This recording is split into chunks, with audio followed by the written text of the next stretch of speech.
behind a wreck and never did get here. Okay.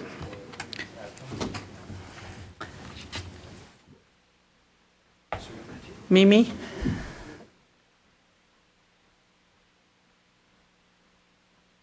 Oh, I'm sorry. She's talking to David. I shouldn't interrupt that.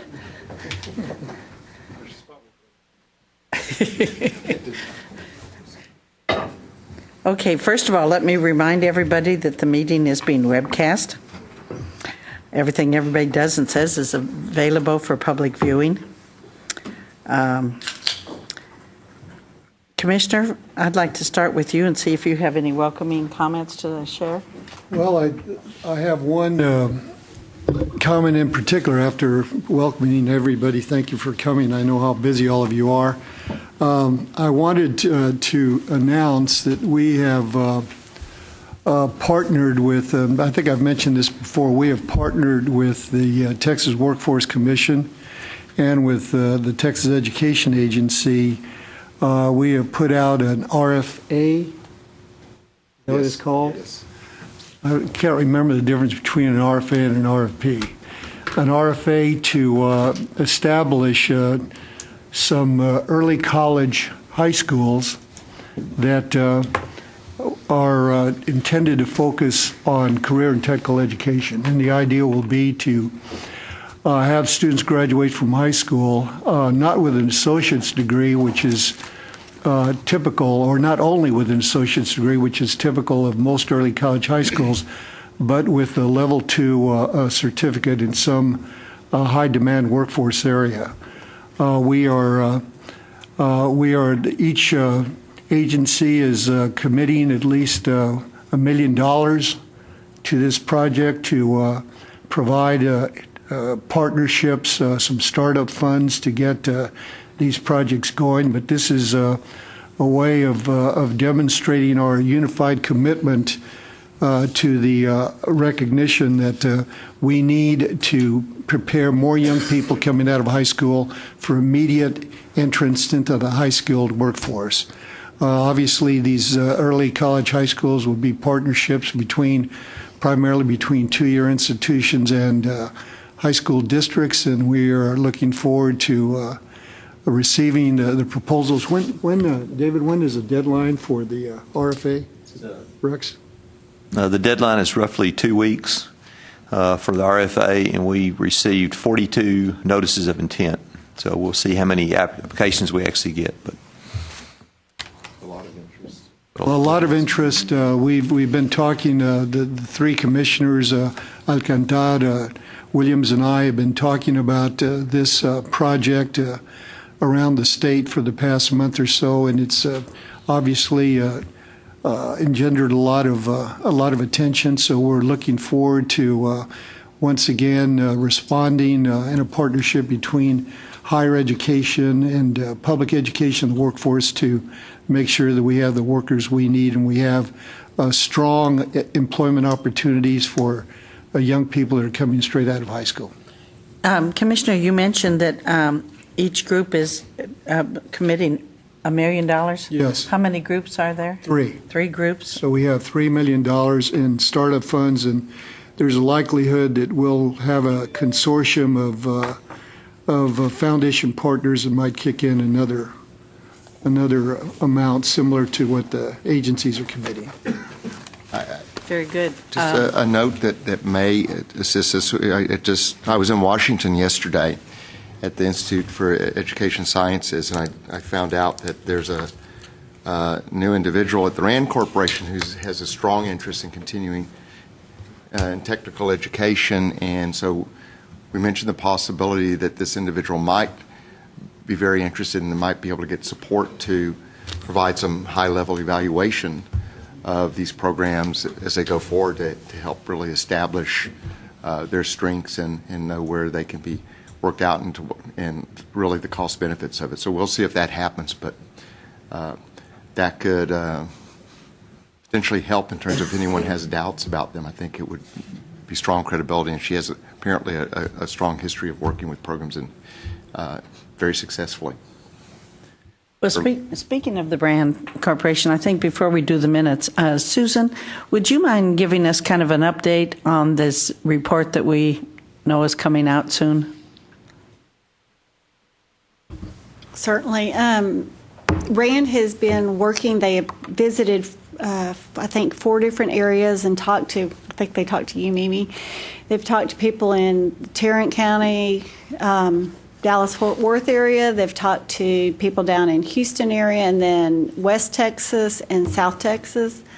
Looking at the different aspects, they're interviewing employers in the different areas to see what, and this is both for nursing and the applied science fields. And there is going to be a webinar. We just sent out the memo yesterday to all the presidents of all the different sectors. There's going to be a webinar on March 25th, and they'll go over some of their preliminary findings and what they're hearing from all the different groups. They will be presenting to the committee meeting on the 26th, 27th, whatever day our committee meetings are. I think it's the 26th. And giving a fuller update. Then there will be a draft that will go out in time for our April board meeting. And it will go to our board for their review, and then it will go out to everybody.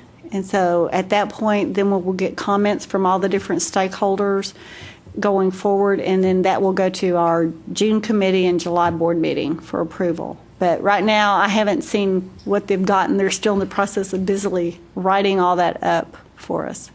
Susan, do you know how soon the members of this committee could get a copy of It would not be until after our March 22nd or 26th committee. I mean, we can send you their presentation, but it wouldn't be until after the committee meeting on March 26th, because they're doing the webinar, and they're hoping to have some of the input from the webinar going to that, so they don't really, they just have some preliminary findings at this point. And this committee would be able to have some input, et cetera? Oh, yes, certainly. Okay. Certainly. All right.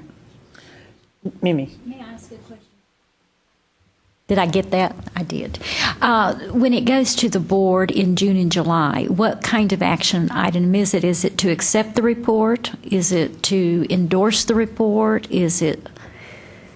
I'm assuming that it's going, if our board or the commissioner, if we don't feel that it is saying what we want or whatever, it would be an accept, and then we would write something in forward.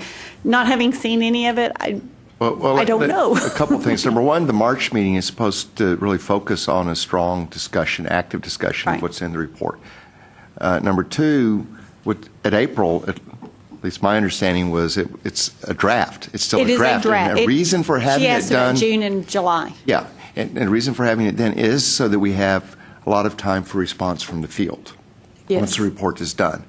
Then, unless something's changed in the last week, RAND itself isn't going to make a specific recommendation. They're going to lay out the parameters for which the board and staff Pros and cons on both That's sides. right. The board and staff will make a recommendation. The field will be able to respond to that, and then the report won't be forwarded until after board approval in July. So there could be some significant differences between April and July based upon the board discussions, based upon feedback from the field. And there's a lot of interest in the field. So yes, and it will be, I would suspect, challenging. And I think the June meeting will be very important for the committee, because that's where a lot of this will really have to be vetted in terms of what we've been hearing from all of your colleagues and their health draft community. report will go out in April for everybody to comment. May I request that, all that calendar timeline you just went through and different committees, is there a way we could? Sure, we have that written up. We presented that at the last webinar and last committee, and so we can send that to y'all. That would be helpful. Not a Thank you. problem. And I think we do have to remember the board could cause us to change that calendar at the April meeting, and we would update you. But they still have that prerogative to, once they see it, say, I understand. No. Thank you. Yeah. I'm just curious, has there ever been a project that you've done like this before? Oh, I'm yes. new here, where you go out like that and then you, Okay. We did that for the last Closing the Gaps. Well, we developed Closing the Gaps. We had a task force that went around the state, and we were developing the critical fields. Okay. And I understand you said the RAND report will not make a suggestion, they would just give pros and cons? They will be giving the pros and cons of each of the different. Yeah, they probably will not make a specific recommendation. They will simply outline what are the pros and cons of going various routes. Any other questions? Thank you so much, Susan. Okay, has everybody seen their minutes? We need to approve the minutes. Do I have a motion? Greg? To approve. Second by Rex. All in favor? Okay. You all have packet in front of you. Was that a second by Rex, did I hear? Second by Rex. Yes. Rex can't second. You need to have another member. The other Rex. Oh, the other Rex. Yes. Oh, I'm sorry, I didn't Rex realize you were Weaver, Rex, I'm too. sorry.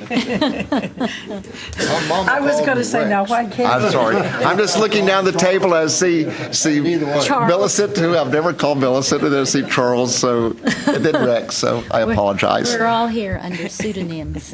I'm David regardless. Okay. Now that objection has been removed. Okay. We now are going to have a presentation by Christine Kramer. She's been with us before. This is on P through 16, right? Actually, I don't think I'm really giving a presentation at the moment. I was asked to introduce myself and talk a little bit about the work I do in the agency. Okay. And my name is Kristen Kramer. I'm, Senior Director for College Readiness and Success Initiatives under the direction of Assistant Commissioner Judy Laredo in the Division of P16 Initiatives. I have a fairly broad portfolio, as you all know, since I'm up here a lot.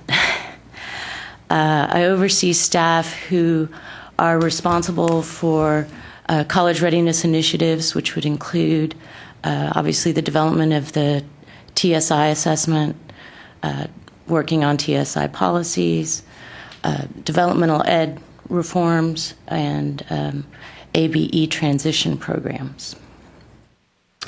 Alternately, I'm also responsible for working with staff who oversee a lot of our success initiatives. So those are focused on what happens to students once they enter higher education and have moved out of developmental ed and are in credit-bearing courses. We have a few ongoing projects that some of you are probably aware of. The AVID for higher education, which works on helping students with soft skills as well as working on creative thinking, writing, reading, and helping to improve their GPAs and persistence rates. We also have a program that was funded through the College Access Challenge Grant in years past, where we worked with several higher ed institutions, about half and half university and colleges, looking to improve outcomes, in particularly high rate courses with high rates of failure and withdrawal. So I'm sure you all can think of which courses those might be. Typically, college algebra, biology, chemistry, English 1301, history, really those big first-year courses. We've worked with the colleges in thinking mostly faculty recommendations on how to transform their learning environments, either by doing flipped classrooms, bringing in more robust and pointed tutoring, supplemental instruction, recitation sections, to give students support so that they can perform better in those classes and move through to credential. I'm also working currently with other staff in the agency in figuring out ways how we can better support the colleges and our school district partners in implementing House Bill 5. Naturally, our authority in that matter is fairly limited, but as the coordinating board, of course, our job is to help coordinate promising practices and bring constituents together in partnership to further these shared goals. I'm certainly not alone in that work. I work with a lot of Rex Peoples staff and also staff in Susan Brown's area. So I do a lot of running around. And I guess lastly, I could say a little bit about my background. I came to the coordinating board in 2008, and coming up soon, sort of end of March. And prior to that, I'd spent a summer assisting college readiness staff. Actually, there was very few staff at that time in implementing House Bill 1. So really, I came in doing college readiness work.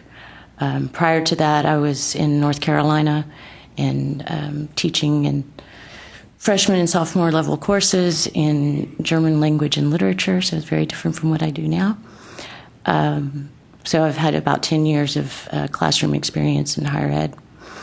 And prior to that, I was in Texas. I'm a Texan. My parents, though, are transplants, so I may not count as a true Texan.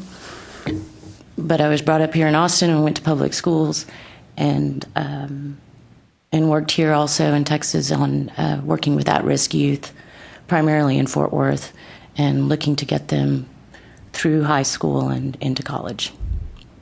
Very good. Any questions on what she does and how it fits in with us?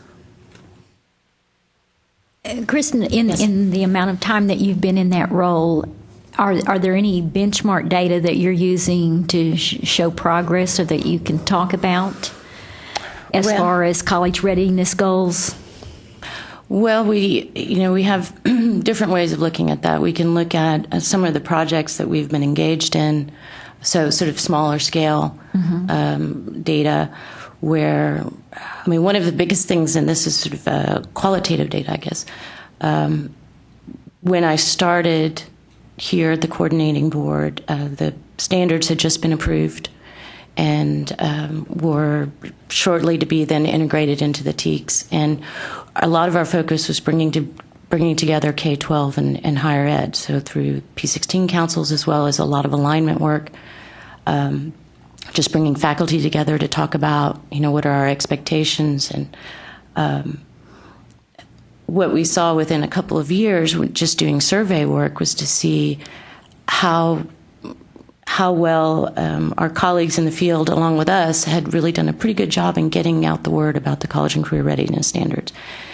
Interestingly enough, we saw that higher ed actually had a much stronger knowledge base on the standards than did public ed, because a lot of the information that our K-12 partners were getting around the college and career readiness standards were from their partners in higher ed. So it meant that we were doing a good job in reaching out and building those partnerships. As far as the numbers go, I don't have the results of evaluations of various projects here in front of me, but looking at statewide data, we've definitely made incredible progress in this state over the past decade.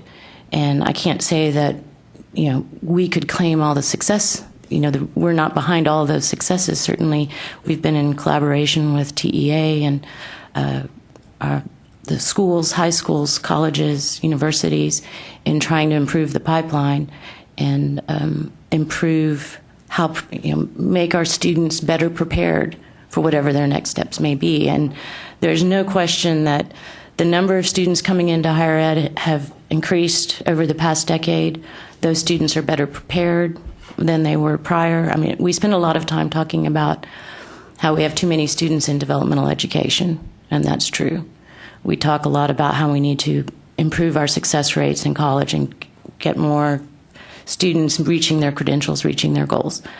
That's all true, but we've also made incredible progress in that time period. I add a couple key numbers quickly, and I think you all know this, is with the advent of the Recommended High School program, for at least 6 or 7 years, those students going directly to community colleges and TSDC more than 80% had completed the recommended high school program. One of the side points of this, and a point we've made to the legislature, while the numbers have grown and they're more than we would like, we've seen a decrease in the number of hours required to complete developmental ed, which, so that those that are in it, it shows that two things are happening. Number one, they're better prepared and need less developmental ed, and I think there's more success in terms of that being offered. And I think those are key numbers. And one point I'd like to make to elaborate what David just said, the bulk of students who require developmental ed in your institutions are not coming directly out of high school. They're students that are returning to education after having been out, veterans, people that need to retool because they've lost their jobs or haven't experienced any mobility during a rough economy. But the college readiness among immediate high school graduates has gone up very significantly, as David just indicated, and we think largely because of the recommended high school program being the default curriculum in Texas. So it's important because that obviously, knowing that, affects our relationship with K through 12 quite a bit. I made that point at a State Board of Education meeting some months ago, and afterwards, Barbara Cargill, the chair of the board, came running up to me and said, "That's wonderful news. We didn't know that. All we hear is that over or close to 50% of kids entering college need remedial education, and we've been assuming it's all our fault." So it's important to know that. You know, Commissioner, when you first mentioned that to me, I was skeptical because I had always heard a lot differently. And I brought it up to our chancellor, and I don't think that figure, she had realized that figure. But we researched it, and I've talked to a couple others, Lydia also, that's on the CAP board. We weren't sure that figure was right, but you're right. Yeah. You know, I guess that's what it means to have the data available, right? Yeah. And it really does change the dynamics of higher education's relationship with K through 12 education when we're aware of that fact. They are doing a better job, a significantly better job, as Kristen pointed out, than was the case 10 years ago, and we need to recognize K through 12's accomplishment. Rex? Madam Chair, I have a question.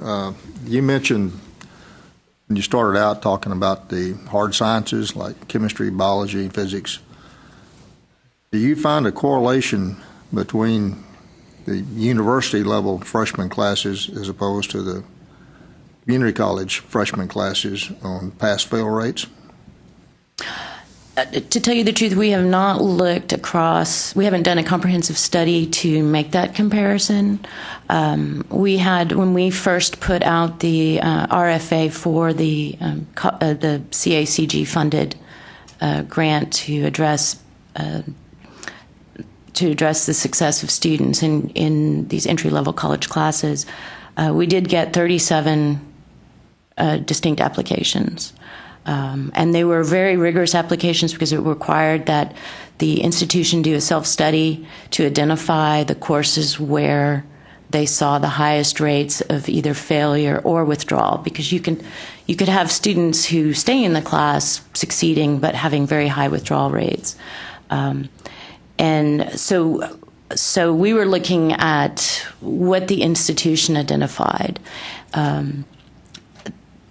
I would say there are many universities that also were experiencing high failure rates in a lot of these entry-level courses, along with community colleges struggling on that score too. I don't think it was something that was limited to one sector or the other, from what we could see. But again, that's just based on what we were looking at in the applications. Certainly, some of the more selective universities will be taking in students who are better prepared by and large. But that doesn't mean that there aren't students who are still struggling to succeed in some of these, very difficult courses. So. The real purpose of this is to try to identify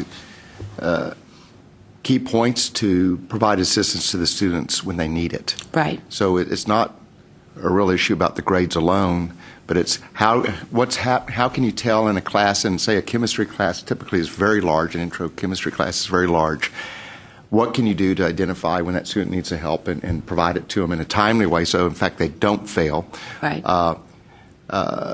At a different level, there are different kinds of analyses that you need done. Gary Hansen, who does some consulting work for us, I've forgotten whether he did it at University of Texas or University of Minnesota, they knew that in freshman chemistry, there was this one professor, in fact, who had a high failure rate. And so they went in and they controlled for the student preparation going into those courses. And the students were no less prepared.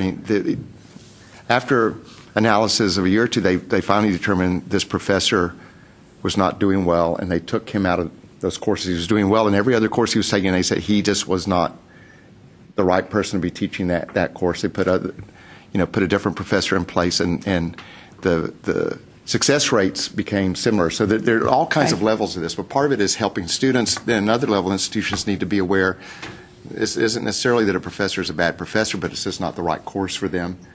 Or they could be a bad professor, but you need to be aware of that and not just take this as incidental. And we do know that it's hard to compare grades necessarily from one institution to another because the way they address grades can vary from campus to campus.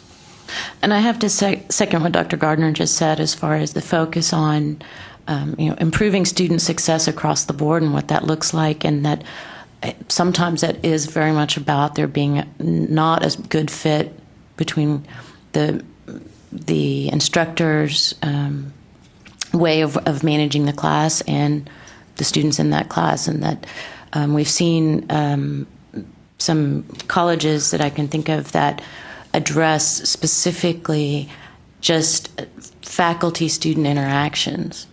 So there wasn't a change per se in the instructional piece or the curriculum, but really the communicating to students that they mattered and that the instructor was invested in helping them. Just sending that message was enough to start changing around some of the dynamics in the classroom, where you wouldn't necessarily see GPAs improve, but withdrawal rates went down significantly. And of course, we all know we're not going to be able to get a student to success if they're withdrawing from their classes over and over again. So part of it is holding them. I believe it's Odessa that presented to our board a really great process they have in which they're really looking specifically at the faculty and their connections with students and how well students are doing in the class. I'm sure some of your institutions are doing similar things, but that's really active management at the institution. Any more questions on that? Oh, I'm sorry, Greg. Kristen, does adult basic education fall under you as well? Yes. So you all are working with the Workforce Commission? Yes. We meet with them every 2 weeks. And, of course, the staff person who's directly oversees the adult basic education transition programs, Linda Munoz. She's an expert in adult education and ESL in particular. And she works on, I would say is in daily contact with staff at the Workforce Commission or at the workforce boards. Good. I think you're also going to give us an update as related to House Bill Yes. 5? Yes, and as is typical, we don't tend to have a lot of new information to offer. Excuse me, this is... I can tell you some of the recent developments, although I don't have a lot of information to provide. One of the most significant, of course, is that the State Board of Education published its rules in January, which they've also, TEA has up on their website a PowerPoint that also goes through and gives guidance, in less strict legalese about what those rules indicate. I think of most interest to us and I would say probably to the school districts as well, are the guidelines on the endorsements. Although I admit to even reading through that, I still am somewhat confused because there are so many options still. But that is one of the most significant areas of progress we've seen since in the past few months. Outside of that, of course, we have been working closely as much as possible with our colleges who are in partnership with school districts and trying to figure out the college prep courses and how best to deliver those, develop and deliver. As you all know, those are scheduled to be ready this fall for students who will be, who need assistance in meeting college readiness by the conclusion of their senior year. We have recently received guidance from TEA or feedback from TEA that their interpretation of the college prep course statutes make it clear that the course is designed only to address students who are not yet college ready. That is to say, the courses are not intended to remediate students who have not met the end of course requirements needed for graduation. So that is that may help us think a little differently about these courses. I think there was some sense at one point that the courses would need to address the full gamut of the curriculum, and it sounds like that their reading is very clearly that it really very clearly focuses on the bringing students to college readiness focus. I can say that we've been both based on conversations we've been having with the field and conversations internally, that we are developing guiding principles for how to think about the development and implementation of these courses, whether it's the college and career readiness standards that should be attended to, given the expectation of what it means to succeed upon entry into a credit-bearing course. As you know, the college prep courses, by statute, a student who successfully completes those courses would be considered exempt from TSI at the partnering higher ed institution. So the student would thereby bypass any developmental education requirements and enter directly into credit-bearing courses. Naturally, if a student is ready to go, that's great. We are considering there are a piece of statute that specifically talks to the exemption from TSI, requires the commissioner and the board to make rules that would address whether, how long that exemption would pertain, so how long a student would be exempt from TSI under these circumstances, and how much and whether that exemption would apply to other non-partnering higher ed institutions. And of course, this is a rather complicated and weighty rule, I would say, and the decision was that this should really be done through negotiated rulemaking and engage the field in figuring out the best way forward for this, both from what's best for the student, what's best for everyone involved. So, yes, ma'am. I have a question on that. Mm-hmm. So basically, if the student passes the course, then he automatically goes into regular classes. Well, the definition of successfully completes is something that would have to be decided through the partnership and in the MOU. So, an MOU that San Jacinto may have with its school district might say that the student needs to take a departmental final. Someone else may say, another partnership might say, well, we're requiring the student to take the TSI as their final. And we're seeing a lot of variation around that as to what and how how successfully complete is defined. And So on top there's of no, I can't give you a ready answer, but yes, upon successful completion, however that is defined within the MOU, the student would have met TSI. Yes. And almost more importantly, successful completion of what? Yes. Because one That too. district, it may be a very different course than it is although hopefully they will all guide towards the college and career readiness standards. But they could be very different courses, and so the standards could be different. So one of the concerns in the past with the TSI was that it was very hard for high schools to know what college ready was, since individual schools could have higher requirements on the exam. In a way, this can potentially happen with these courses, so it could be very different by every partnership. And so if someone wants to go outside that partnership, it will be difficult to know what it means. The people in the partnership will clearly know what it means. But if say Brazosport was teaming up with their community college, but someone chose to go to San Jac for some reason, or to go to University of Houston, number one, they wouldn't be college ready necessarily. At least they're not required to be. And those schools might, well, there's just all kinds of complications. And those of you at the institutions, I think, know that already. So any ideas or anything you've run across, I mean, we'd appreciate sharing with Kramer and Kristen and Rex, our Rex. Although Mr. Weaver would be fine, too. It just seems that this can be a whole bunch of problems for everybody.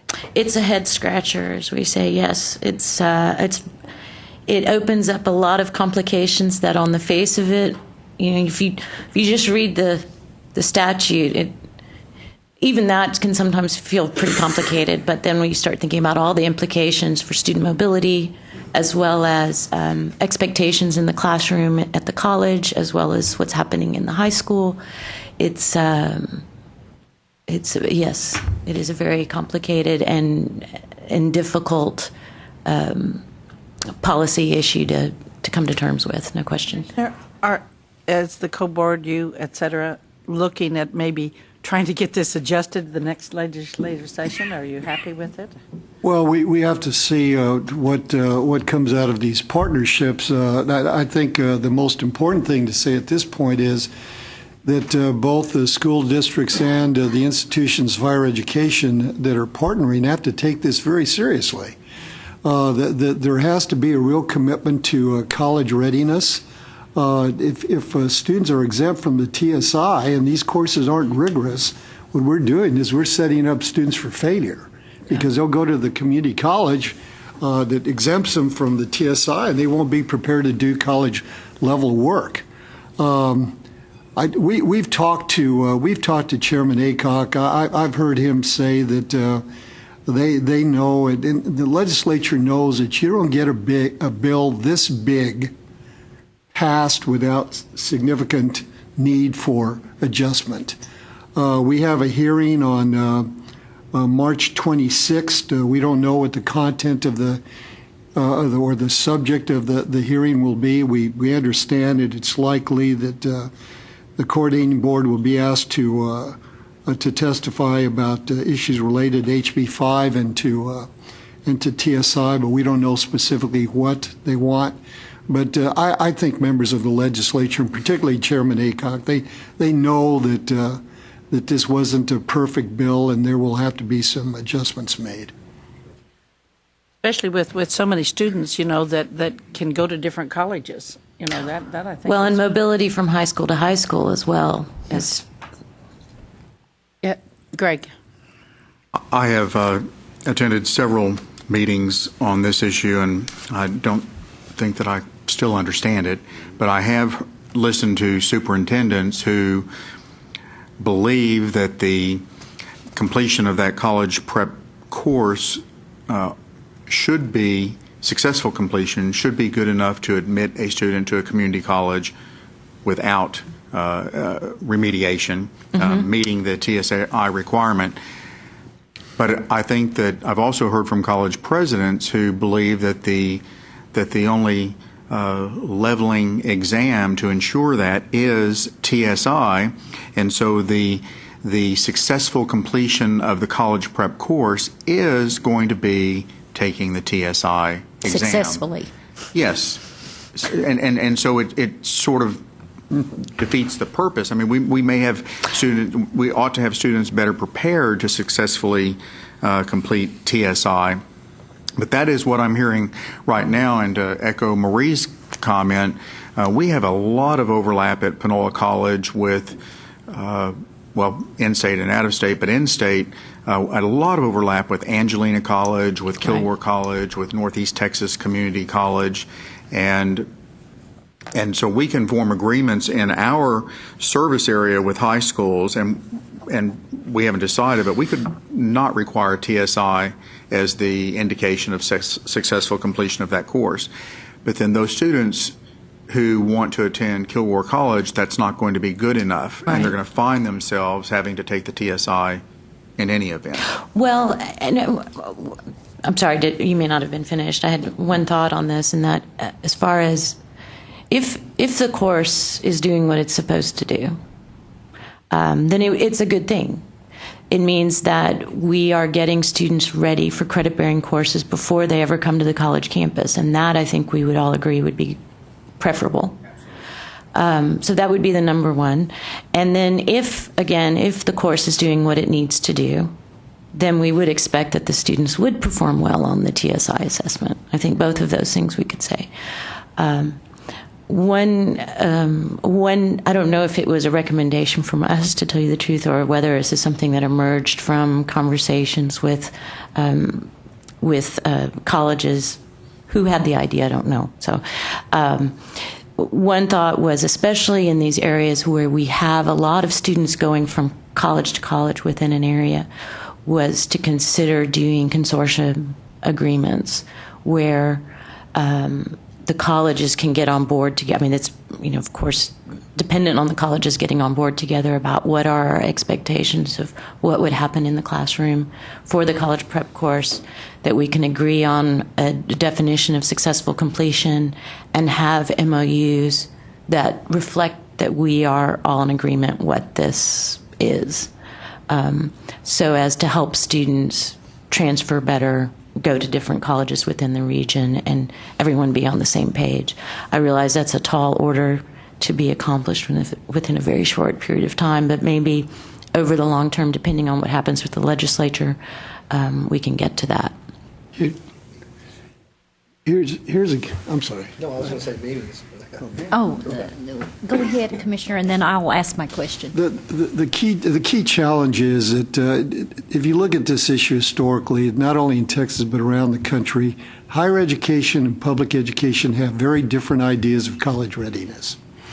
And if we're really going to make certain that students are actually prepared to do college level work, higher education is going to have to be very closely involved in the development of these courses and really stick a hold to high standards. I keep citing this study that was done some years ago, or rather survey that I think is still true today, that high school teachers and college and university faculty were surveyed and were asked one question: how well do high schools do in preparing kids to go to college? The response from high school teachers was over close to 80% said they did a good or very good job in preparing students for college. The response from university and college faculty was that only about 20% thought that high schools were doing a good job in preparing students for college. And we've got to somehow put the two groups together and come to a consensus, but well, and there's a gap. That being said, over the past 10 years, we've seen the high schools do a better job in Texas of preparing students for higher ed. And so, again, if all is going to be, what do we see happen over the next 2 years in the success of these courses that are developed? Are we going to be doing a good job in getting students ready to go in and succeed in their credit-bearing coursework? And if the data show that that's the case, then great. But again, it depends. It may well be a tall order depending on, how many students are coming through this route and how effectively the courses are meeting their intended goals. So. Kristen, fundamentally, whether you take English 1301 or college algebra at Grayson College or Del Mar or Brazosport or any of the colleges represented here, they're going to transfer to another community college in the state. We're not going to question the quality of education provided there. I don't know why we can't do that with the college prep course. Because if the student is college ready, if this college prep makes them college ready, then it seemed to me that they would be ready to go into that English 1301 at any one of the community or technical colleges. One would think so. Again, though, we do have that additional. There is the higher ed institution. Each campus has its, standards, and it's honored to protect its brand, and the expectation also that all faculty are engaged, both nationally and internationally, in their in setting expectations for a discipline. I think all of us who've been involved in higher education understand how that works. There's a little bit of variation, but essentially there's a disciplinary expectation that tends to carry from institution to institution. How that then gets translated when it's happening then in the high school, this is not higher ed faculty who are teaching these courses, and there is little to define how it aligns to what's happening in the higher ed classroom. Again, this becomes dependent on the degree and intensity of that relationship between the school district, the high school, and the higher ed partner, and that may vary. That's the only thing I could say to that point. And Dave and Dr. Gardner or the commissioner may have some other thoughts on it, but of course. Ask a question. I think I have forgotten. No, I want to go back to something you said earlier, which was that there were some guiding principles under development. Yes. Tell me how you envision these rolling out relative to this discussion we're having, and in what time frame, given the fact that these are to be in place by fall. Right. Because I know we're all struggling, and I think the value of the struggle is the conversation between the districts and the colleges, but no question. At the end of the day, fall's not very far away. Yep.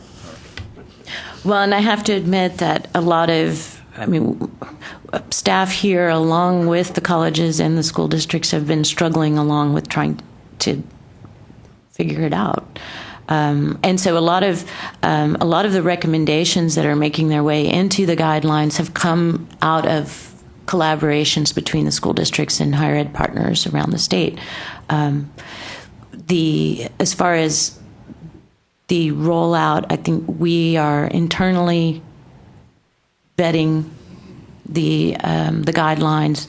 Most of these are going to be around things to consider in the MOU, definitions that should be made, as well as a reiteration of the college and career readiness standards that have been identified by faculty teams as being crucial to preparing a student for success in the entry-level college classroom. So a lot of it is information that everyone already has, but sort of bringing it together into one document.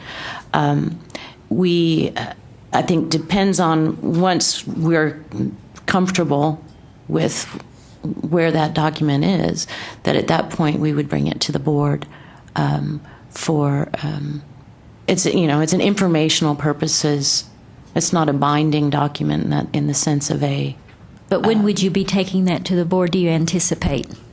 I think the next meeting. April. Yeah.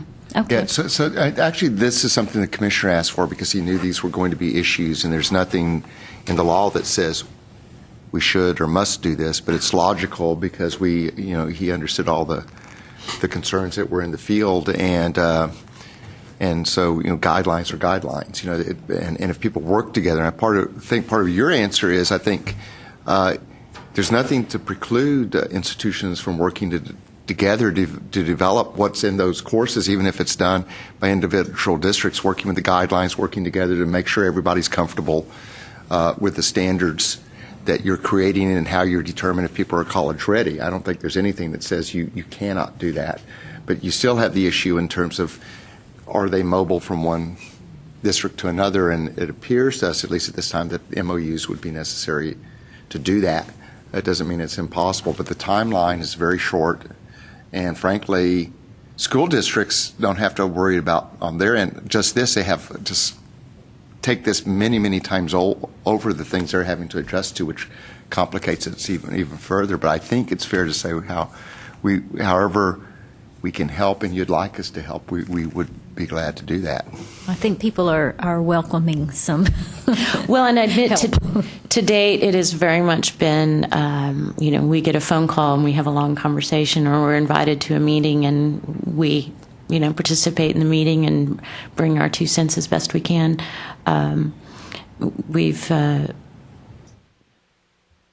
But we haven't come out with board direction, in part because it was very clear within the law that this was to be locally developed and was between the school district and their higher ed partner, and so we saw ourselves as being assistance when asked for.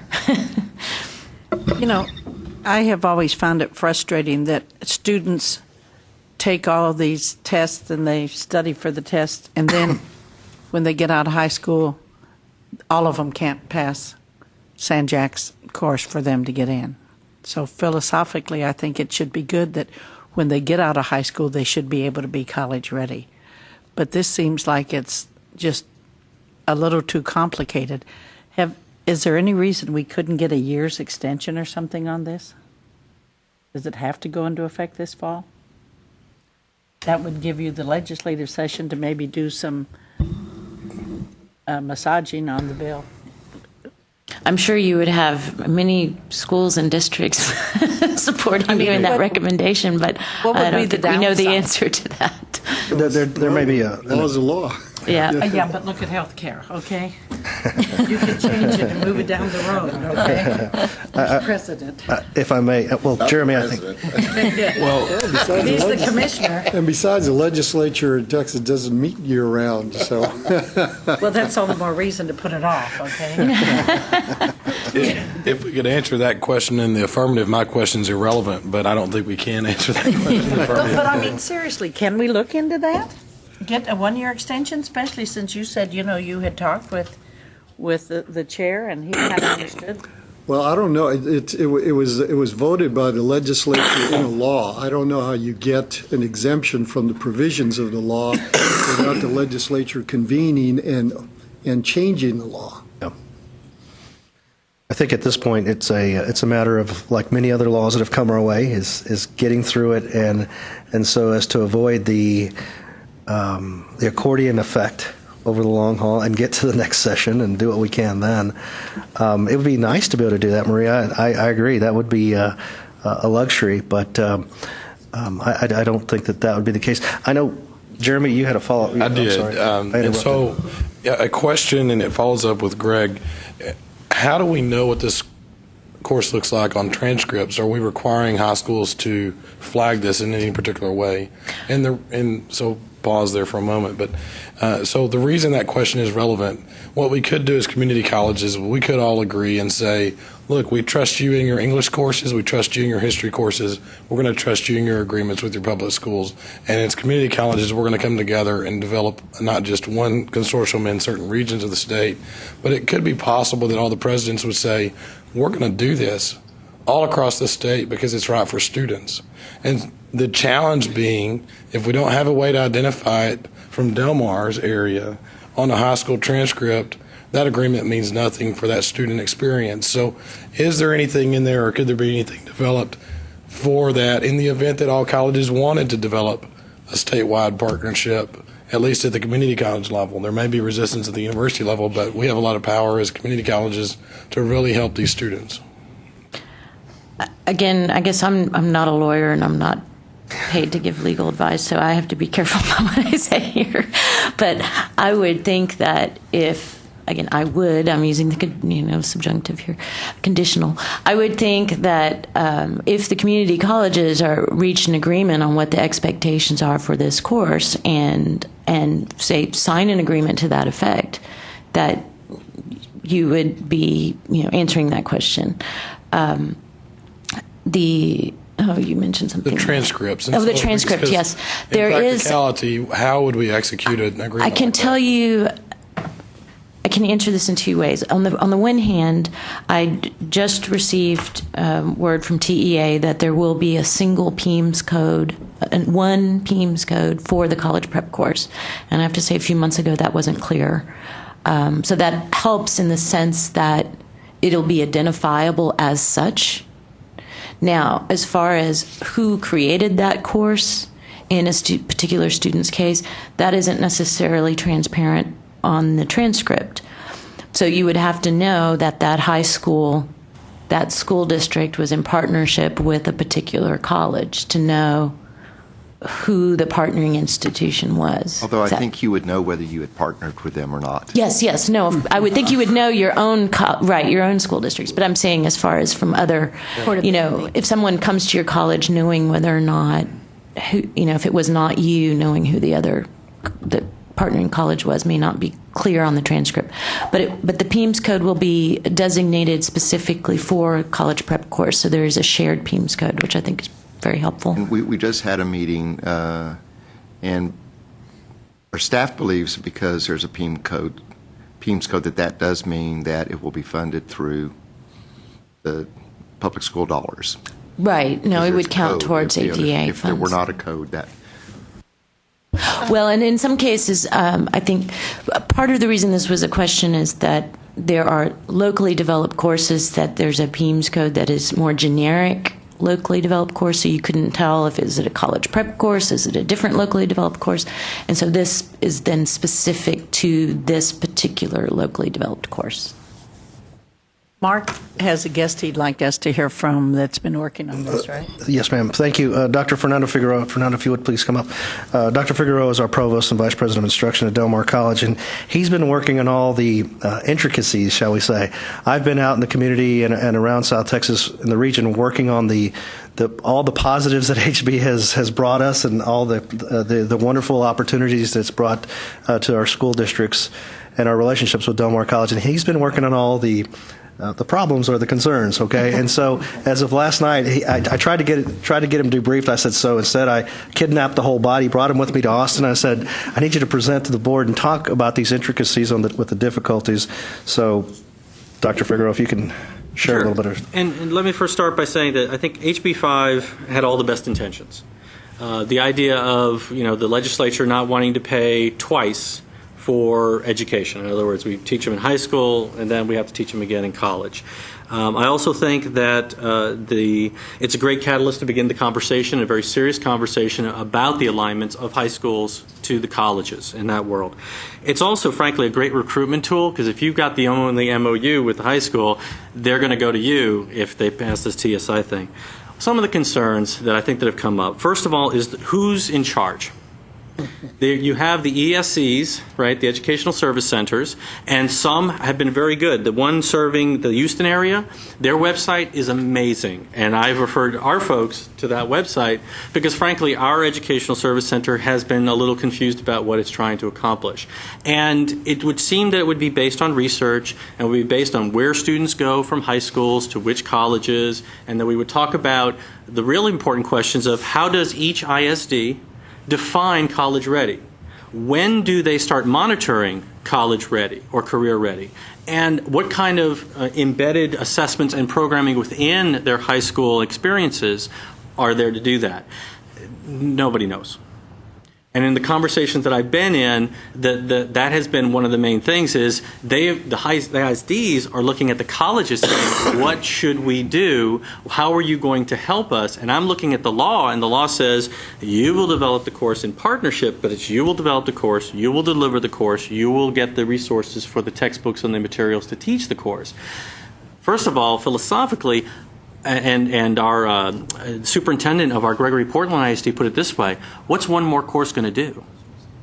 If the courses that we have in place are already not doing the job, if developmental courses, and we have our issues, and I see Suzanne Morales in the audience here, if we're struggling with developmental courses at the college level, then what is one more course going to do to change the arrangement so that all of a sudden now people are becoming college ready in high school because of one course? And it seems unreasonable. It's almost like there's a checklist. This experience, whatever 16-week experience it'll be, you'll follow the checklist, boom, you don't have to take the TSI, you go straight to college, and we don't have to worry about you anymore. And that's naive, frankly. The idea that, and what we're also seeing is another trend through TEA, and I just recently went to the conference or the meeting on early college high schools in San Antonio last weekend, is that there are 40 new. That almost doubles the number of early college high school designations, which seems to say that the state of Texas is saying, we don't like the current design of high school to get our students college and career ready. But instead of changing that model, what we're doing is we're allowing the evolution of these new hybrid models to develop. Because where I'm concerned is we're going to say, all right, you know what, we're going to teach developmental in high school. And what's the next step? Are community colleges then going to take over junior and senior year of high school? I mean, if you follow the logic, that's where the logic takes you. And so those are very serious concerns that I have. Another serious concern in talking to Rex is that there hasn't been any conversation of any note between TEA and the co-board on this. So if there is going to be an alignment, our representative boards should be in conversation to develop the guidelines and rules and responsibilities and the roles of our P16 councils. And what are the tools available to us? Career college and readiness standards, we spent how many years putting that together? It was 4 years. Great conversations. We have a fantastic document that faculty at universities and faculty at high schools have agreed upon. What have we done with it? It's supposedly embedded in some curricula. It's not embedded in all curricula at the high schools. There's no confidence at the university and college level that that's what's being done at the high school level. One course is not going to make the difference. And the endorsements are not going to make the kind of change I think that is intended by this law. So I think that if there are guidelines to be presented by this body, what I would recommend, just from being in the trenches with the folks that are confused, is give some guidance of what's the role of the ESC. What kind of empowerment role could there be, and integration with the P16 councils that have been developed across the state to develop the kind of relationships so that there is regional and maybe then ultimately a statewide understanding that if a student has these competencies achieved through high school, like we're doing with our core curriculum, then we do agree they are college ready. We don't have to worry about a TSI instrument. We will assess it through some sort of instrument to assess how effective those designs are, but we can go forward as long as we have those regular collaborations. That would give our P16s a real solid focus to work on.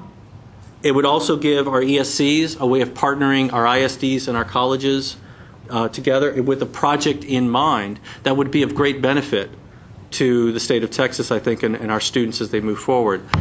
Other than that, I think just adding an extra course, we're going to be in trouble. We're going to be dealing with HB 6 and HB 7 before you know it. I would like to make one comment, and thank you very much for your comments. It correlates with a lot of what I've been hearing from the field more generally. And one thing is around sort of, again, going back to where our authority is in all of this. And it's been made very clear to us, the coordinating board, that we should be exercising our authority where we have explicit authority and not otherwise. And so we've tried to be very respectful of that, and not going around telling people what to do when we're not supposed to be telling them what to do. However, I would say that as far as trying to be supportive in the work, in the collaboration that's happening between K-12 and higher ed, we have been very big proponent. I mean, my entire division is defined around doing that work and supporting partnerships. The little bit of money that we have out of our operational budget that basically is used to pay salaries here, we are supporting partnerships across the state to this end. Granted, it's, if you have $100,000 dividing it up across the state, it doesn't look like much, but it's what we can do. And this has been, we do have groups across the state with service centers as part of the partnership, alignment projects that have been in place now for several years that have the service center, P16 council, 2-year, 4-year, and school district, high school faculty all working together. In the past year, that focus has really moved towards trying to come to terms with specifically the college prep courses. And most folks looking at this as one, how can we support students despite all the problems, many of which you've articulated, because we are under a very strict timeline to get something out there and ready. And I think at this point, most people are looking at this as we have a mandate we have to meet. There is certainly, if we look forward to changes in the law over the next year, I think that would either give TEA or the coordinating board more authority in supporting those, supporting shared standards, articulating certain expectations, then we would have a greater role in that project. TEA staff and the coordinating board staff have met on this, and again, it was very clear that when for TEA in particular, when it's a locally developed course option, that is telling TEA loud and clear, this is none of your business. So that, I mean, I hear what you're saying, and I also have to say we have some limitations, and certainly if we're being invited in, that's a different story. Fernando, we really thank you for your presentation. I have just one question. What is ESC? Education Service Centers. Okay. Sorry, didn't know. Okay. And I can say, I mean, we've gotten a lot of calls from the service centers with questions around how this would work for the TSI in particular. And we've always encouraged our colleges who've contacted us or school districts to bring in the service center, because typically they have both the staff and the venue and the connections to try to foster those collaborations.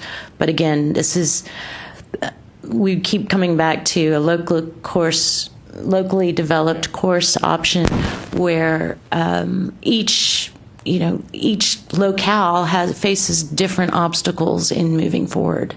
And that makes it a difficult project overall. Yeah, and I guess my main concern is that the focus is now on compliance.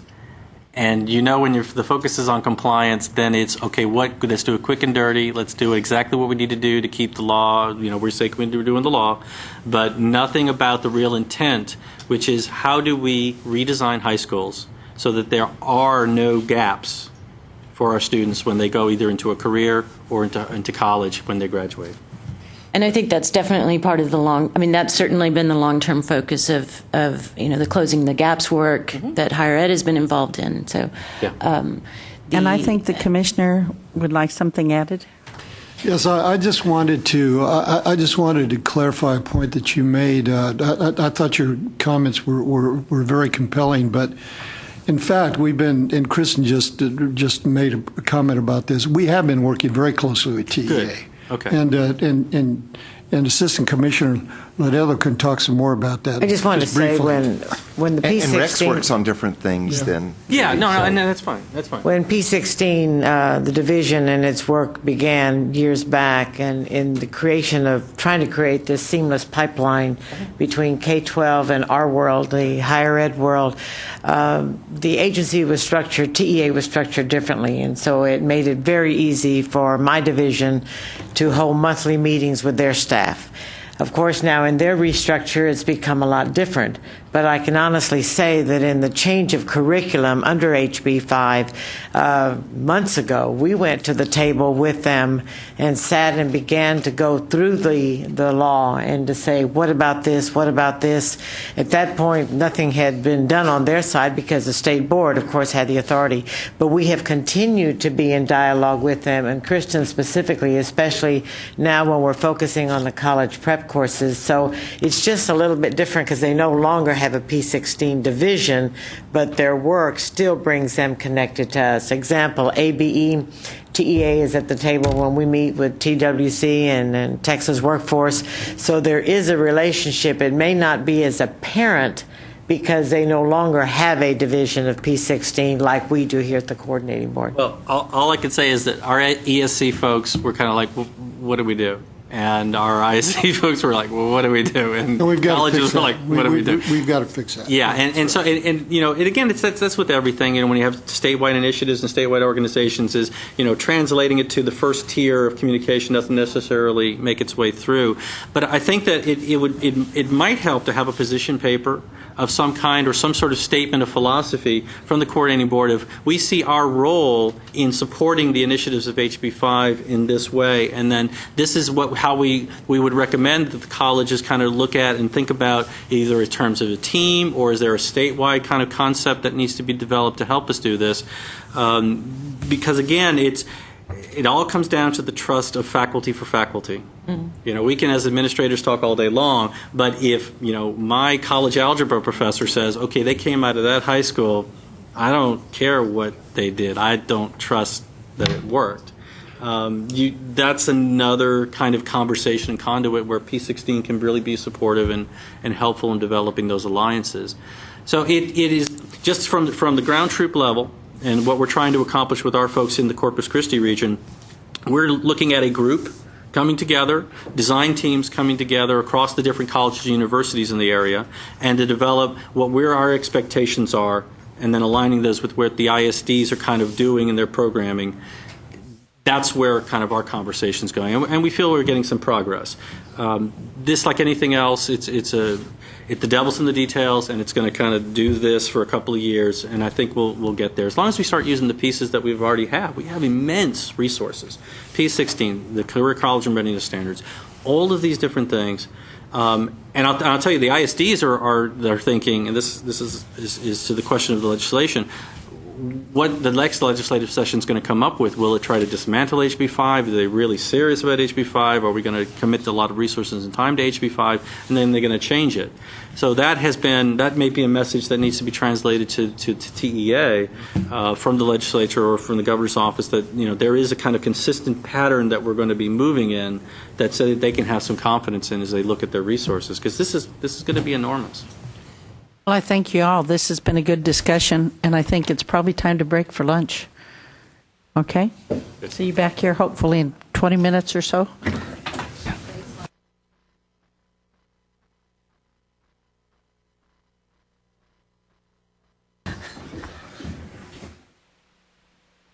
And I think we're just going to wrap up on the TSI. We have Judy Loreto and Susan Morales that have evidently been working with this, and you're going to let us know about some tour you've been taking or something with this? We did a tour around Texas. Very exciting. We did. We had 9 regional meetings. I'm going to let Dr. Vail speak to the meetings. She did the actual presentations. And what we did is we accompanied Dr. Vail along with the director of ABE, and one senior person always went with the team. So in case there were questions that maybe they could not answer that might have to be answered in terms of the agency, what I can say from my experience, and then she can allude further, is that 9 institutions came to the table, offered their institution, their space, and the logistics, and invited the people in. And in my opinion, the meetings went well. Not only did they go well in terms of attendance, the last one we had was in Tyler this past week. Every community college was represented. We even had some 4-year institutions there. And so not only listening to the proposed recommendation from the plan, but also giving us the opportunity to get insights from questions that the field may have around TSI, the testing, holistic advising, etc. So overall, it was excellent. Not only did we get to meet people, but there was a way for them to still provide feedback. after they listened to the presentation, after they had a chance to pose additional questions, they were provided with a website where they could send additional questions or additional information they wanted us to consider. As of the Tyler visit, there was 36 comments that we have received. I don't know how many more have been sent, but I feel confident that we have attempted to try to get out to the field, to provide information, and to get their insight. In addition to that, we have now come to a second part of that process, and that's some webinars. Because now that we've been out in the field, we're going back to the field via the webinars to say, this is what we've heard, this is what we've gotten from you, is there anything else we need before we move forward to the board? And so I'm going to let Dr. Vail take it from here so that she can share some of the thoughts with you of what we have learned from the field. And as I said, our next steps are to conduct some webinars so that we can cover the state again. It's impossible for us to go back and do 9 more visits, but I thank the institutions publicly who did come to the table, and I thank every institution who came and took time from their day to be with us. If I can add to that, Dr. Laredo, we were very pleasantly surprised that at these regional meetings, how many colleges and universities, in many cases, participated and made the trip to the host college. So we were very pleased to see that. As Dr. Laredo mentioned, we are currently in the process of considering the comments and feedback that were provided both face-to-face and online. And we will have 2 follow-up webinars scheduled for April 8th and 9th. And we'll have registration information available on our website on April 1st. And then we were going to present the final version of the proposed plan to the board at its April 24th meeting for the board's consideration. In terms of feedback, generally the feedback has been very, very positive, especially as we recommended extending the plan, the implementation of the plan for an extra year to allow for regional targeted professional development that many institutions felt that they definitely would avail themselves of. In terms of concerns, 2 main areas of concerns, and not surprisingly, one of those was around funding. And the other one was about the use of holistic advising in the sense where institutions now can use multiple factors, not just a single cut score based on the performance of the TSI assessment, but can use more than those factors when considering placement recommendations for students. One of the key issues around professional development that you will be hearing about, and I also want to mention that we will be sending out a notice to the institution, presidents, provosts, et cetera, about the webinars, so that this way information trickles all the way down, and then how to register. I think Dr. Vail forgot to mention that. But in addition to this professional development, which we hope to begin this summer, we will be putting out an RFA to identify a key hub that will help coordinate this statewide effort with potentially up to 10 institutions who can apply for funding to be the either lead or what we call a mentor college who's had experience in working with these populations of students in order to take it regionally so that there is an institution in each region that can be that hub to work with the other institutions across the state on how to better serve the populations as a result of the tests. So this is now in the works. Your institutions, you will be getting a notice that RFA is going to be posted. And hopefully, maybe one of you will be coming to the table to serve as one of those regional hubs. So the professional development will go on really around a whole year process. It's not something that's just a few months. In addition to that, we just recently met with TAC and their Success Center to talk about how we can collaborate to work together not only in the initiatives that we're working on now, but also in that professional development, because, you know, they are also going to be engaging in professional development. So Dr. Gardner went with us last week, and we have begun this dialogue. It's just barely a week ago. I guess it was last Thursday. And so that is another initiative in place in order to help roll out the work that we're doing as well. Very good. Any questions? Greg? I would just like to ask Dr. Laredo, with the in going through this process, will you be considering colleges of different sizes and the resources that they might have or not have? That's all in the entire picture.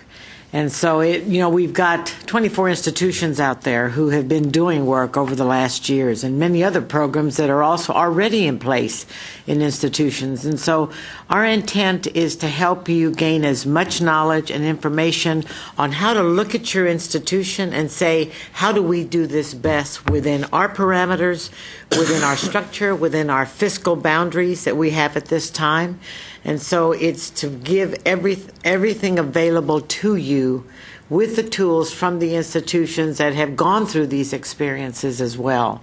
And so, yes, it's for all sizes, from the big ones to the little ones. Wonderful. I think because you the have a great population idea. of students, resides in every institution. Sure. It isn't only just certain institutions. Of course. Commissioner? Judy, would you say a little bit more about the professional development? At whom is a professional development directed, and what are the purposes that you're seeking to achieve, and how are we going to pay for this? We have our funding from developmental education that we have gotten permission to utilize in order to, because that is part of the model of scaling our work. And so our funding is coming through that venue, in addition to the fact that as we look at professional development, it isn't just faculty. Because registrars are involved in this process, faculty are involved in this process, support, your assessment people, your IT people are involved in this process. So it really encompasses an institution. So we envision the training as we move this out, as we sit and plan with the 10 identified institutions and the hub that will help coordinate that effort. In order, how do we best tap into it, whether it's teams coming from institutions, or do we focus training specifically, whether it be the IT people in terms of implementing that assessment and putting the profiles in place?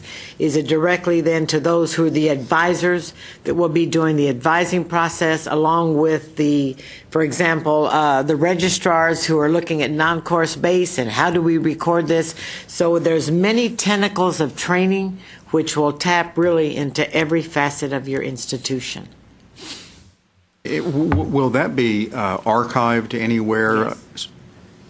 We've learned everything that we do, we save. And so whether we do webinars, in fact, we had an unfortunate circumstance. We found that some of the webinars we had done, because we did not do them here, had been on another host server and we lost them.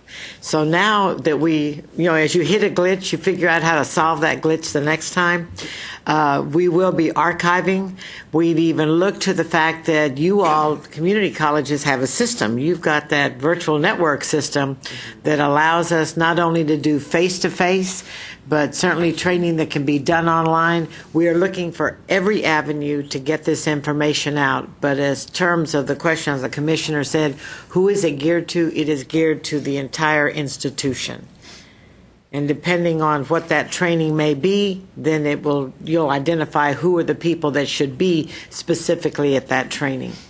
I don't know that this is what you meant by archiving, but I think it's clear that with anything like this, we need to have things available either online, various means, because staff constantly change. We won't always have money to do this, and we need to have materials available that are developed by these original host institutions that will have some longevity, so that if for some reason you have a new individual in a certain area that just comes to the campus 2 weeks before campus, they will not have been able to go to some particular training. They need to have that available. And what I meant to say also, we film. When we do trainings, we film so that we can archive it and always have it. And so that will be part of the process, so that it is, like Dr. Gardner says, it isn't contingent on one person still being there. David, what I was referring to is something similar to Starlink. We take a lot of advantage of Starlink, and sometimes people watch it as a department. Sometimes people watch it just from their individual computer. And then, as you say, we get new people on, and we go back into the archives of something that may have been done 2 years, 3 years ago, and pull that out when we feel like we need some Yeah, I was assuming that was what you meant. I just Yes. wanted to. And that to be is a sure discussion that were we had addressing it. with Dr. Adriano, was looking at that possible use of Starlink in order to be able to even get further beyond those who come to a session. For those who can't, it's still available to them. But it makes a point, though, I think that on those occasions where Starlink isn't used, that we need to make sure to work with Starlink to see if there's some way to make those sessions held in other circumstances available through Starlink as well as an access point. Right. And I think that would be easy to do. Any other questions? Thank you both. Appreciate it. Thank you. The next thing we're going to move into is discussion of our charge. I think we're at a point now that we maybe need to start zeroing in. The legislature is going to be meeting again before we know it. I'd like to just discuss, I'll throw out what kind of some things I was thinking about, but I want all of you to pitch in and tell me what you think.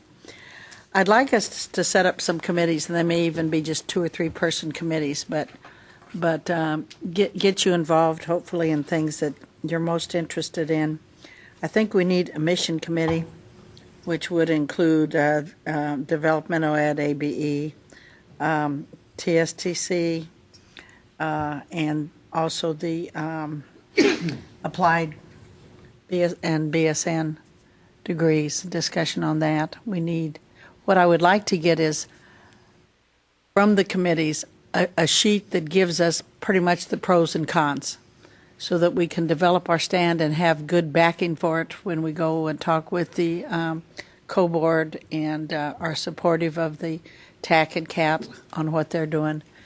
And I think we just need to dig into it. None of us has enough time, I think, to dig into all the stuff, but if we divide it up, it'd be a lot easier. I think we also need one. You mentioned student success. That kind of goes with like the seamless and the transfer and that type of thing. That would be the student success one. Collaboration. I got from most of you papers, and they're included in your pile here, what everybody sent in. And in reading them, I see that we're kind of like all over the board in a way. And I think we need to zero in on some main issues with these committees. I have just discussion on that part. Somebody? Greg?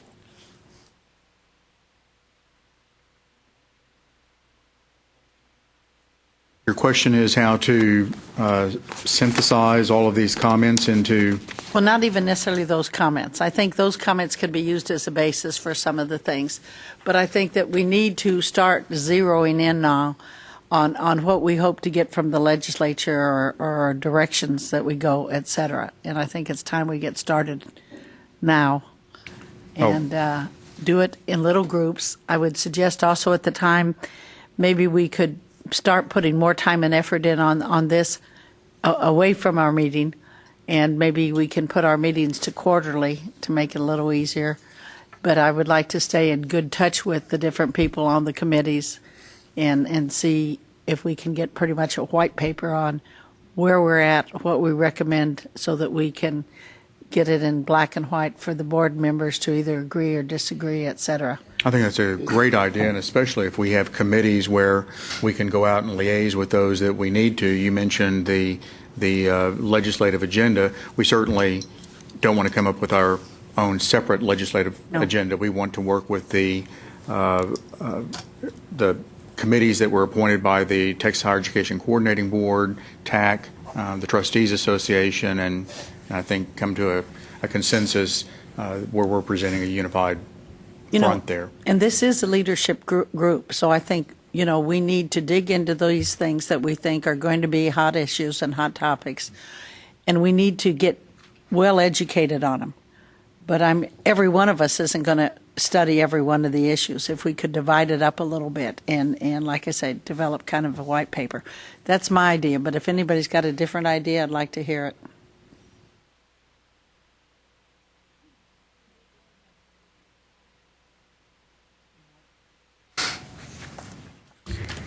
looking at the charge that we have, which is the second page of our minutes, there's 4 numbers. Were you kind of envisioning that we would organize around those charges? Yes, absolutely. Yes. We need to use the topics that we feel are important and make sure that they go along with our guidelines. Okay. And we develop it so that we come together so we're fulfilling our charge and at the same time working on those things that we think need our input. So if that were the case, one strategy might be to have a group around building collaborative relationships, which is number 1. Yes. Number 2 might be the mission, the distinctive mission. I'm trying to pick the key word out of there, and policy recommendations. Number 3 would be a response to closing the gaps, which my guess is would be not something we deal with in the immediate year, since it says beginning in 2016. Well, we've already started working on the plan, so your input would actually. This is the time then? Yes. Okay. But in a different sense than what this says. I mean, I think that's right. You need to attend to it. But this is once the goals and targets are developed, how to set them for individual community colleges. So what we need attention to is setting of those goals, the basic goals and targets for the state versus individual institutions. This focuses on the districts themselves.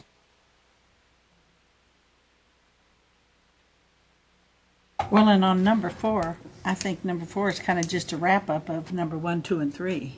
Mm-hmm. What we're doing with 1, 2, and 3, should be either fit into the legislative agenda or maybe some legislative agenda we help get on the books. Right, yeah. Commissioner, do you have any thoughts? Well, I think all of these are good. You can cut them different ways. I like the idea of something that focuses specifically on student success. I think that's obviously the most fundamental issue that we deal with. The question of the mission of two-year institutions is critical. TSI might the possibility that we may have a significantly larger number of students who are assigned to adult basic education is something that needs to be considered, I think, by this group. We don't have the data yet. We don't know how large an issue this will be, but we expect it will be more significant than it's been up to this point. So I think it's important for this group to weigh in on how we deal with that issue.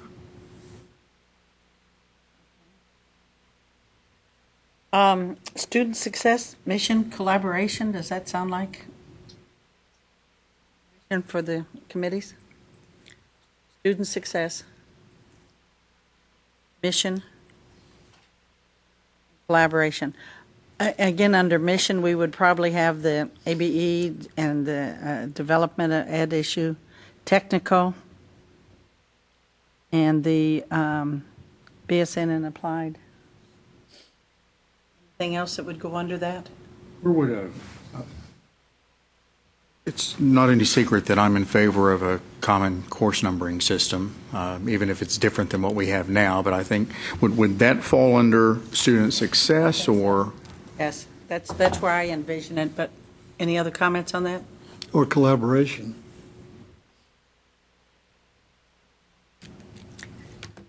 I think either place would work. Okay. What would go under collaboration? Greg, you had this in your article. Tell me about or your comments. Well, and I probably need to go back and read what I wrote, but I was thinking of going back to some of my earlier comments today with the Texas Workforce Commission and getting them involved. And it sounds like I was unaware of everything that the coordinating board is doing, but the issue of contextual learning as it relates to adult basic education and some of the barriers that are in place with if a student has not earned a GED or graduated from high school, they cannot be admitted to our institutions. So that leaves you with continuing education, and how do you pay for that? I think that there are great ideas, but we kind of need to put our heads together with the coordinating board, with the Texas Workforce Commission, with the providers. And I say community colleges, but I think only about half the programs are actually under a community college. So we would need to collaborate with those who are not there. But how do we solve those problems? And I don't think any one of those entities alone can do it. Actually, one thing that wasn't discussed in the ABE discussion, I don't believe, was the desire to develop really a clear inventory of where services are available, because apparently it doesn't exist anywhere in the state. And so I don't think it's even clear to what extent community colleges are the service provider versus other entities, and communities where I know Sol Ross has had issues because they don't have the advantage of a community college in the area, and so they have to find other services. But I think even in some of your campuses, I've heard some campuses really want that population to some extent, at least those at the 1 and 2 level, to be addressed by local service providers that are better handled. So I think that's something that we don't fully understand. TWC doesn't, TEA doesn't, is really where are those services available. Well, and as you know, the Texas Workforce Commission is accepting applications, or the application is out there to be submitted for entities interested in providing those services, whether it's ABE, ESL, and I know that some collaborative partnerships are being performed. But I think of my own institution, student comes in, takes TSI, they're not eligible, or the eligibility to benefit from developmental studies is not there, so they're referred to adult basic education. And well, what if that adult basic education opportunity is the nearest one is 45 miles away? Right now, it's easy. That's exactly the problem. Yeah. And when you were talking about the resource issue earlier, I mean, the state simply doesn't have the resources, period, and we understand that. And what's the likelihood of getting services? But I think initially it's a problem of using the services that are currently available as effectively and efficiently as possible until additional resources are available. And that may have an impact on our legislative agenda. My understanding is that there are approximately 3 million Texans who could benefit from adult basic education, English as a second language, and I believe the number that I've heard is about 100,000 there's funding for about 100,000. Mamie, does that ring a bell to you? It does, and I think Jeremy can verify that number as well. But now with the interpretation of what I'm understanding is another term that we're using, ABE. I'm all confused about the word ABE. I never know what we're talking about since we have duplicate terms. But I think that population's going to have another dump in it by the cutoff scores with TSI, whatever we end up calling it, to clear up some of the confusion. So the problem's only going to get worse. Well, and that's the 1 to 6 level, and it's referred to adult education, not adult basic education. 5 and 6 level is what we would consider developmental ed. Everything below that is what you would consider adult basic ed, but really the 1 and 2 level is what most people think of in terms of how far they really are from being prepared for just basic. Yeah. But anything we can do to clear up how we talk about things can only improve communication. And I think that my definition, and it could be wrong, but my definition has been that if a student falls below the 9th grade reading level or expertise in mathematics, that they cannot be served through the traditional community colleges developmental program, that they need to be served through adult basic education. That may be my own I couldn't hear simplistic thinking. I was saying that the differentiation in my mind is if it's below high school level, then it's adult basic education. And if it's above, then there's the potential to be served by a community college. I do think we are using the language of adult education learners, which is this 1 to 6 scale, and that's the language we need to learn. And it addresses exactly what you said, but we need to, and it addresses it, and you can say according to federal definitions, and some of the providers have to follow those federal definitions to get that money. So I think, for good or bad, it's some language that we have to understand and follow. No, I mean, I have an ABE program that's funded. I'm out of that 100,000 people. Some of them are going to school at Brazosport College with ABE funds. Now I understand some of my formerly developmental ed students are going to be considered ABE, but probably not going into that pool because they're in funding. I'm not sure where they're going. Well, what TSI does is identifies those students that were already in developmental ed, but because the tests were designed with a floor, you could only do so badly on that exam. So you knew that they were in developmental ed, but you didn't know how, if they performed much more poorly. You'd have to have administered a separate examination to understand if they were truly in adult education or adult basic ed. Mm-hmm. And the existing tests didn't, so we had estimated about 10% statewide, varying by institution, probably would have been identified as adult education or adult basic education, one of those levels, but the existing tests didn't identify them as such. So those are probably the people in the 3 to 4 category that at some level you are managing to address their needs somehow with the resources you had, but they were probably in courses that weren't really designed for them at their level. That's not your the fault of the institution. You just had no way to identify them otherwise. And so the reality is some of these students were already being served. They're not different. They're just being more accurately identified. And that's the one thing that we're really having a lot of difficulty explaining. Mm-hmm. I think this discussion highlights the challenge we're going to have with putting these in the 4 categories. This one goes to the real core issue of mission. And what we're talking about is not allowing students to get into higher education as defined in the Chapter 130. That we're an open-door institution. The legislature said that. Basically, we're saying that we're going to have to close that door. And if that's what we're saying, we need to be honest about that and build our systems in order to meet that demand and that need. It probably means that we're changing our system in a way that will have different outcomes. We may have more technical education students. It doesn't mean that they need less of the skills that are required. In fact, in a machining program, you could argue they need more of the mathematics that are required. In many of our programs, we would argue that. So I think, some focus on these issues at the mission level is important. And so I think it's important to have that. And this would have huge policy ramifications and really budgetary issues on that. So, and I think you can track this in any issue we try to tackle. House Bill 5 of that course, if you look at technical education overall. If you go down that path, and this is shaping more technical education, we don't just need more money for the students we have coming to us. Those are expensive programs to build. They're expensive programs to run. House Bill 5 is compounding that issue. All of the public schools are coming to us in droves saying, we need partnerships in CTE.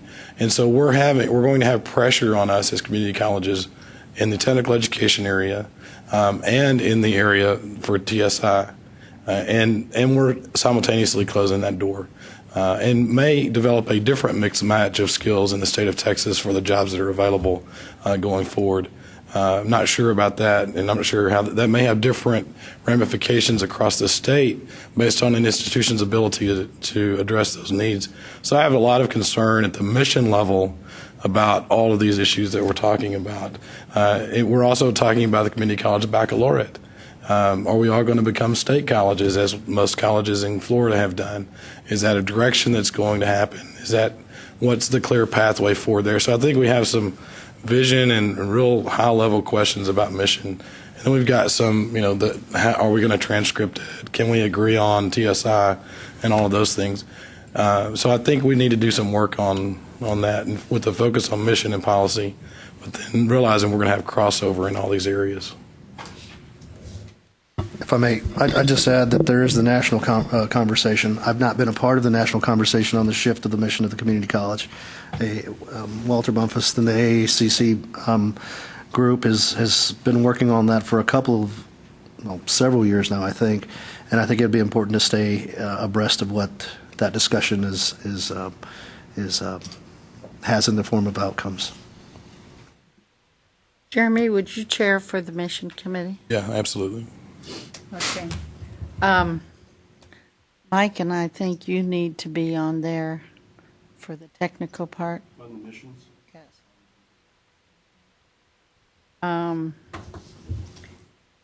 Mimi? Yes. Maybe the BSN and the applied baccalaureate portion. Happy to. Rex, you want to work with that committee? Sure. Which committee would you prefer to work with? Do you have a druthers? Whatever you want me to do. Well, I'd like you to be working with what you'd prefer to work with. How's that? That seems like there's a big one, though, and it's going to, take a bunch of people if you're willing to work with that one. Collaboration, Greg, I think you need to be heading that one up. Is that the number one, or where it says collaborative relationships that will allow the state to leverage and scale positive results? I think the collaboration, one of the things, like you were talking about collaboration a little earlier, and also working together with, the different agencies that we need to, be aware of, et cetera, like the Workforce Commission, not just education. Okay, be glad to. And you had indicated you might want to work with something else too? Well, I do have an interest in the common course numbering system. Okay. Which committee does that fall under? That's going to be under student success. Okay, so if I could serve on that committee with Jeremy? Well, let's see. Jeremy's got the mission. Wait. You and I see with the student success one. Is that okay? Oh, student success. Yeah. Okay. Success. And does anybody else want to work with another committee also? So is anyone else working with me on the collaboration? I'll be glad to help you. There's one. Okay. Yeah, that's. And we've got a couple people that aren't here. George Black, I think, would be good with working with that. And Anita also was talking in her paper about collaboration. Under mission, you had mentioned developmental education, TSI, ABE. Do we see that falling under there because it does have such an impact, and we haven't really asked for anybody to handle that issue? And maybe William Serrata at El Paso would be good. He's not here, can't defend himself, but I'd love to nominate him. I'll second that. Okay, and tell me what it is you've got him for? On the mission committee. yeah, Okay. developmental ed, Developmental ed? TSI. So friends are for. Okay. Would you mind? ABE and developmental ed, technical. And the applied baccalaureate. The applied baccalaureate. I thought the applied baccalaureate was with me. Well, that's a subset of mission. That's a subset of mission. Gotcha. Does that answer your question? Yes, thank you. And Commissioner, are we missing any? No, I don't Things? think so. Really? No, I think you've covered everything. Yeah. That's a lot. There's a lot, yeah. Well, yeah. That mission committee alone is. That's a great success. Well, and I think, you guys need to get together, whether on the phone and et cetera, and I plan to try and keep up with you, every couple, 3 weeks and goose it along. But, A friendly question. House Bill 5, do we have an owner of that yet? I know it influences all these things, but you mean to have it on a committee? do we want to have a folk? I mean, that one may be one that goes away as we solve all the problems there. Ha ha. If you just put it off a year, it'd be good, but I guess that's not going to happen. Maybe that's collaboration. I don't know. It's just something to think about. You got an idea? Or it could be student success. No, I think your commitment, your mission committee and the student success are already overloaded. Yeah. So I would think you'd have to put HB 5. Standalone? Or under student success. Well, student success has got a lot on its plate already, but I think you do need to pay attention, particular attention to HB 5 I for do the too. next year Okay, or so let's make it HP 5 a category of its own. Okay. We'll have a volunteer to chair that one. Okay? Yeah, you got some good help with you, don't you? Got it built in. Okay.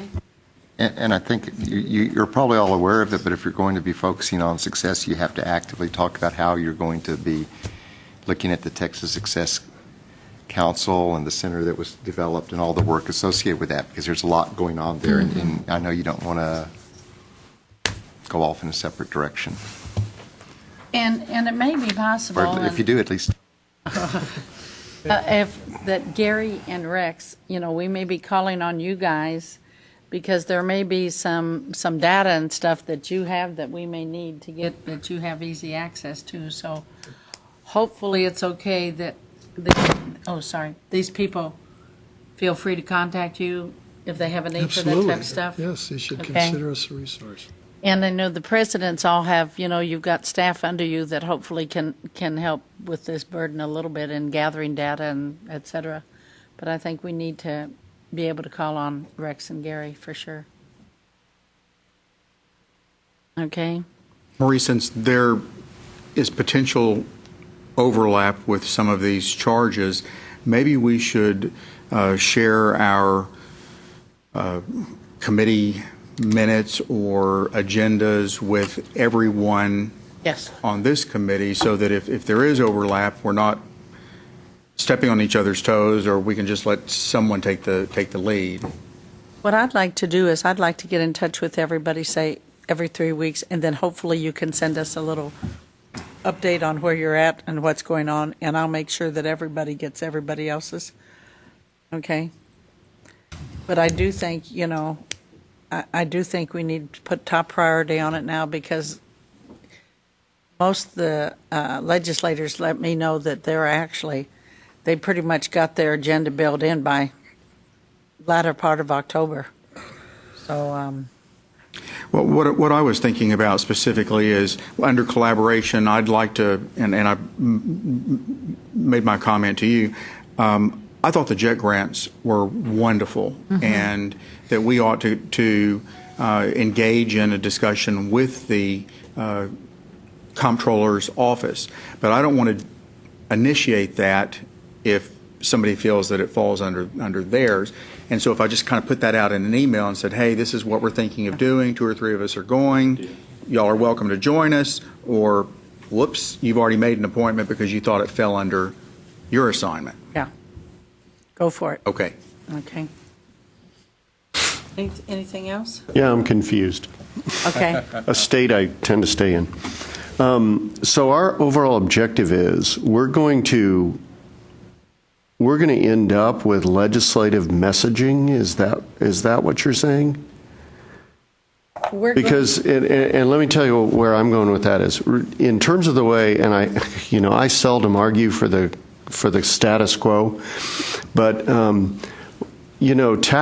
TAC is the vehicle through which the community college for years and years have worked through and fashioned their legislative agendas, and even have people specifically assigned to carry those. And there's been huge benefit from the fact that everybody joins together as a single voice and speaks in the legislature.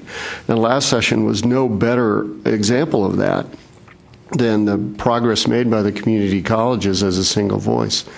So I'm confused with number 4 and what the real intent of number 4 is. And likewise, TSTC, because its mission is unique and different than the community colleges, has advocated in the legislature itself. And so is number 4 a reporting function in which we we just report the legislative agendas, or is it intended that the co-board will actually take that information and join us in advocacy for those, or and if the role of these committees is to end up with legislative agendas, how will that flange up with the fact that we already have a pretty mature process for doing that now? I'll give you my opinion. I see us definitely working like this with Cat and TAC. You know, I don't see us going off on one direction and them off on another direction. But, you know, we are supposed to help provide leadership. And I think Cat and TAC are already started and are working together on their agenda, which is the first time that's ever happened. They've been working together since the first day they started talking about their agenda. And I see us as additional support for theirs, and maybe some guidance. There may be some things we come up with that would help add to theirs. I see us working together as a team. I don't see us just going off on one side and them on another side. But I think we should not just depend on those two organizations to look into and check into, because I have a feeling we'll probably do as much thorough checking into it as their groups will. And I believe that. I don't understand what you mean by thorough checking into. Coming up with the pros and cons Of the agenda? of the various topics we've been discussing, yes. Like the ABE, like the issues in House Bill 5. Okay. I mean, the co-board put us in place, or were Right. put in place to help give leadership with these and then work with the coordinating board to help make suggestions, okay? And hopefully it'll be a unifying thing with us, TAC, CAT, and the co-board. Now that's my vision. Am I in the wrong direction? Will you join us in that effort? I think it's time for y'all to talk to us.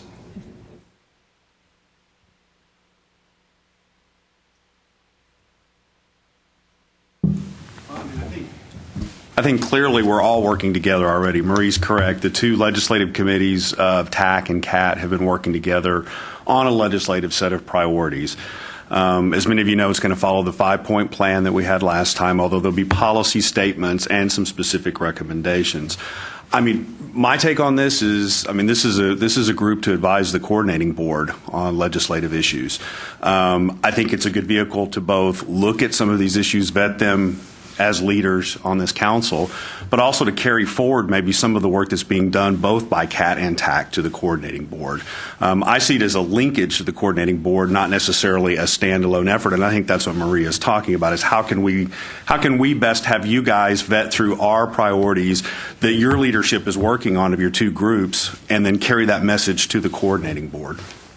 And I see, Mike, say we're, for one thing, I'm keeping in very close contact with CAT and TAC on this stuff, okay? And if we are on different sides with them, this is going to vet that out. We're going to see that in going through this. And if we have disagreements, then we need to sit down with them and come up with what we believe is the best for the students. Well, the part that's confusing to me about that, Marie, is we are them and they are us. I don't understand how we would end up with differences. Well, I think there are times even that, I know with the trustees, all the trustees aren't in total agreement. They have to work through some. I don't know that all the presidents are always on the same page. But we're just, helping to get us all together so that we all speak together as one group. I would concur that if our objective is to bind together and not be yet another voice and be fractured, yeah. then I think we will really be beneficial. But I'll tell you, the last thing we need is another group standing up and saying, no, I speak for the two-year sector. That I'm not sure that would be a good thing. I can tell you, and I think both of these people will agree, the whole goal has been to work together as a unit. Good. Okay. Okay. Thank you. Marie, I was going to invite you, Mr. Reeser, to attend our summer conference, which is going to be held in San Antonio, June 6th and 7th. You will see that the work of the trustees and the president is again in concert, as which you alluded to. We'd like to build upon those strengths. I foresee that the work of this committee is going to be an asset when it comes time for trustees to be witnesses and testify, because the information that you are providing to the trustees and to the presidents as a leadership council will be an asset, but certainly will not be a fracturing voice at all. We will be in concert. You can be assured of that. So it's in San Antonio this year and not in the resort town of Marble Falls? No, sir. I'm talking about the trustee conference. Okay. This will be a separate conference that we will invite you as a leadership council, and all presidents of the 50 community colleges are invited. There will be a large focus on legislative advocacy in the morning and basically an advocacy 101, and you will hear from both of the legislative committee chairs. The first part of our morning will be Marie having a conversation with the legislative committee chair of the trustees as well as the president, and they will describe how this process has worked. And that being June 7th, they will have an idea of how the work will continue before session and during session, and that will be laid out. Well, thank you. Clearly, there's already coordination here that I wasn't in the loop on. I was concerned that there wasn't, and hence all the comments that I've said in the past few minutes. Well, and I would tell you, one of the things when TAC and CAT combined as their group, one of the biggest obstacles for some of the members of CAT was that the trustees had not been included early enough. We were usually told after the agenda was developed by the presidents, we were told what the agenda was. And one of our bargaining things was we need to be in on the ground floor and we need to work together as a team on this thing. And I think, like was mentioned here today, the presidents and the trustees, I think, were much more successful and certainly much more united this last time. And I think we have to me, do the same thing, but at the same time, because we have been appointed by the coordinating board, we can't just sit back and let them do the work and not pay attention to what's being done in the direction it's going. I think that we have to really get the information, know what we're backing, and maybe we can help them with additional information. Maybe they don't need it. But I mean, it is, to me, really our responsibility to be aware of what it is that's going on. And technically, we have been not set up as a legislative or a group to do the lobbying. We're supposed to report to the co-board. That's our responsibility. It's not our responsibility to go to the legislature. So it's evidently the president's board and the trustees. It's their job to go to the legislature, but we're here to give guidance, and that way we've got to make sure what we're talking about, i.e., that's why we need the committee so we fully understand, because I don't think any one of us wants to make a recommendation that turns out to bite us in the hiney. Excuse me. I would encourage you, too, as you have your committees and you work on these issues, to try to frame them and how they might fit into the 5-point plan structure with transfer and articulation, workforce skills alignment, so that we can best inform that process. Because we do imagine the 5-point plan is an iterative process as we go through these next 5 to 6 months, leading into that October time frame when members are already setting their agenda. Stephen, if you and I can get together, then I can get that to all the rest of the board members here. Sure. I'd be happy to.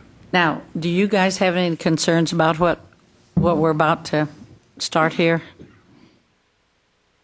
No. I think it sounds great. I think if you can focus on those areas and help, as I said, I mean, we imagine the 5-point plan as an iterative process that trustees, this group, others can help us to build that plan, flesh it out. But I do think for your purposes, you were established to help inform the coordinating board directly on these issues around what rises to the level for this council to inform the coordinating board of a variety of issues. So I don't see any problems at all. I think it's all positive. I would tell you the first day that we had the first meeting here, all of a sudden it hit me. oh my God, which group am I working with? CAT or TAC? I mean, CAT or this, and how are they going to, conflict was my concern.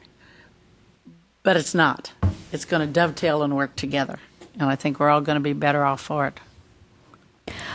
But I would like to thank Mike for those comments, because I think what you said is really a caution we always need to remember, and that is that unity is very important in speaking with one voice, and we have a well-established relationship going into this next session. But where I see our focus, especially as we work on maybe the mission initiative, Jeremy, is that we're looking at identifying areas where we think maybe this board can make a recommendation relative to policy development rather than legislative advocacy, because that can then inform the legislative agenda. But I see us focused more on policy recommendations in my perspective.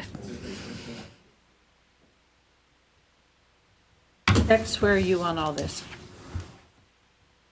This Rex Weaver. Been my experience that you go forth to the legislature, you got to speak with one voice. You got to have a consolidated effort. Everybody goes and talks to their specific legislators, so before they get there, they have some idea of what it is we want. Because you can't bring up a point at the last minute and say, oh, by the way, this is what we really meant. Can't do that. So to get started with the 5-point plan and how we can help feed that is what we need to do. Okay. Mimi? I think I just verbalized what I meant to. David, you got any comments? Sounds good to me.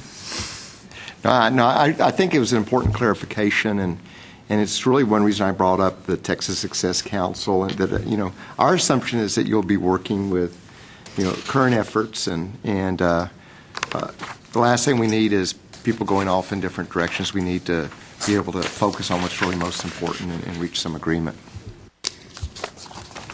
Commissioner? No, I concur with David. Mark? No, I appreciate the sentiment for sure, Mike, and I assure you as the vice chair of this group that Marie and I talk fairly often, and we talk very much. Our conversations are mostly centered around how we're making sure that the two organizations, we're facilitating any conversations and or information around the mutual, for the mutual benefit of both groups.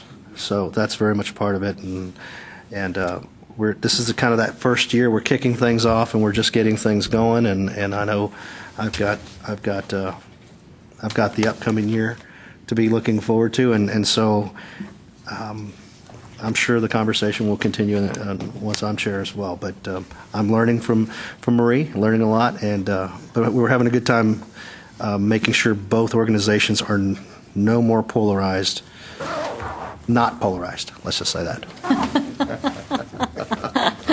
Mike, do you have anything else? I think I've said all I need to. Yeah, thank you very much. Yeah. Greg? Jeremy? Oh, thanks. Well, I just wanted to, again, I thank you for bringing it up. I guess because that in my mind, I knew where I was going. I never stopped to think that everybody might not realize that. But I think these two can tell you, I've really demanded that CAT and TAC work together and talk together before one of them gets started going. And we had a situation where one was going to have a meeting, and I said, no, you can't do that, Bill Holder promised us this is the way it'd be, and we work together.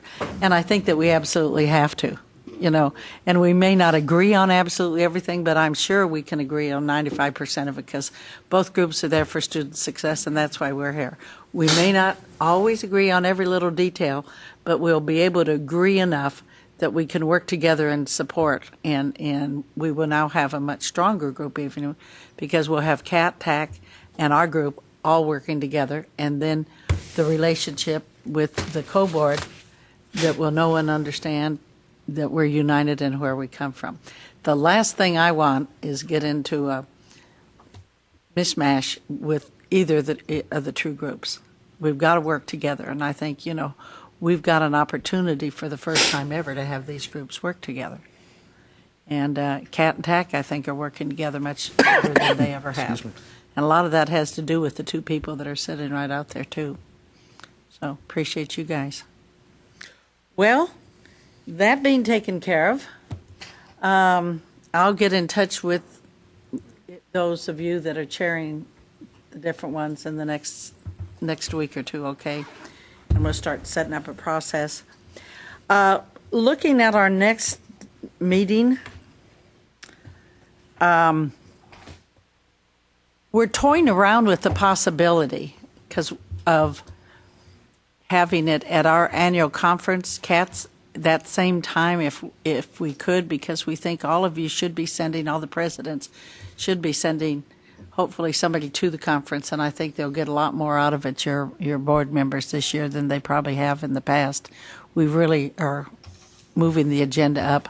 The meeting is in San Antonio for Saturday.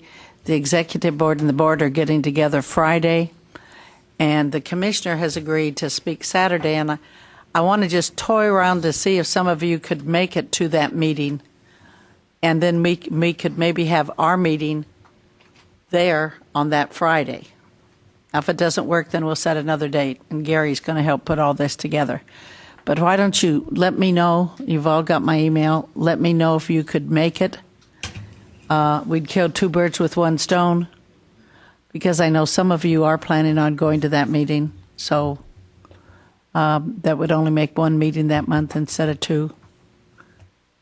Is that June the 6th? June the 6th, yes, Friday.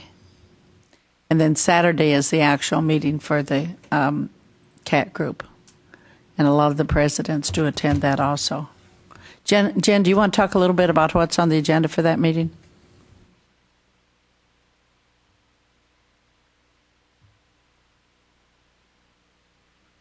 Yes, ma'am. I'm glad I've already invited you, Mr. Reeser. I would have been neglectful if I had not already.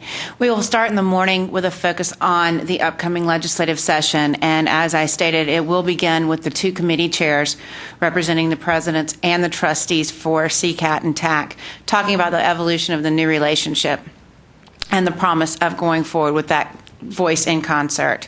We will continue with some other training that tags along with what the coordinating board has produced with required training, such as Open Meetings Act, and some other things as far as the Legislative Advocacy Network, which is our internal way of determining relationships of presidents and trustees with their legislative members.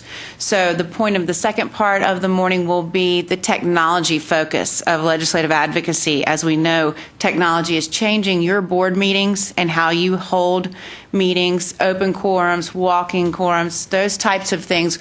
Marie's insisted that we touch upon that because as technology changes daily, trustees and board presidents and CEOs need to be reminded of that.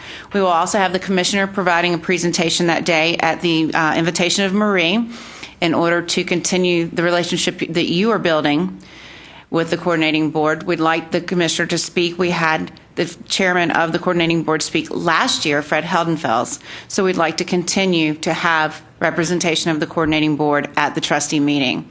The afternoon will continue with the governance series, which will identify professional development needed for trustees in their roles and responsibilities as governing board members, sharing best practices, and also the topic of CEO and board relationships. Both of these topics were identified by the trustees and presidents at last year's trustee meeting as topics that they would like to see. Those two will be the beginning of a governance series that we are producing in conjunction with trustees and an external funder. So that is our entire day, with a few other things thrown in there, I'm sure. So let us know if you are able to attend on Friday for this meeting, and it will be a very informative 2 days if that is the structure. Where are we meeting? It will be at the Hyatt Regency on La Jolla Street. In the front side faces the Alamo, the back side faces the Riverwalk, and we have a specific rate. I will send that information out to you And the March edition of the Trustee Times, the newsletter for the trustees, will provide that information, and we will ensure that all of you are on that distribution list. Do you remember what the rate? It's $160 per night. Per night. And we will also send out the registration information for you to share with your trustees. And I look forward to seeing all of you there. And I'll get in touch with you. I was just thinking that it might be good, if some of you are making that meeting, we might put the two of them together, have one Friday and one Saturdays, and it'd save, a trip here. Okay. Is this in lieu of the May meeting? It would be in lieu of the May meeting, yes. Okay, the May meeting we're going to put off because we're going to start doing quarterly because we want you to do your homework on the committees. We don't have to. Gary looked it up. We don't have to. Live streaming is only if possible. And I would like to say, and I think we can do that, but we prefer to live stream meetings, and so whenever we can, we should do that. If for this circumstance, I understand. We might be able to get. We need to whenever possible. Some help from Bruce Leslie because he's been. We will research the possibility because we are already producing recorded materials. If it's not possible to do it as a live stream, we can certainly produce it and provide it as a recorded meeting for the coordinating board to distribute. Okay. So that's still up in the air, so we don't know for sure what date the next meeting is at. Okay, but that's what we're looking at. Okay, do we have any other things to discuss? Got a lot done today. Final comment? Just adjourned. And passing comment, I think staff was helped a great deal by your comments on the HB5, and we appreciate that. Well, and I understand that Fernando's gotten an invitation to testify, right? No, I asked if he minded if I recommended him to Chairman Aycock as a potential witness. So, no, we don't make the decision. Oh, you don't make the decision? No. Oh, you make the recommendation, though. We'll make a recommendation. I'm sure they listen to the recommendation. Sometimes they do, sometimes they don't. Okay, have a safe journey home. Thank you all very much. Okay.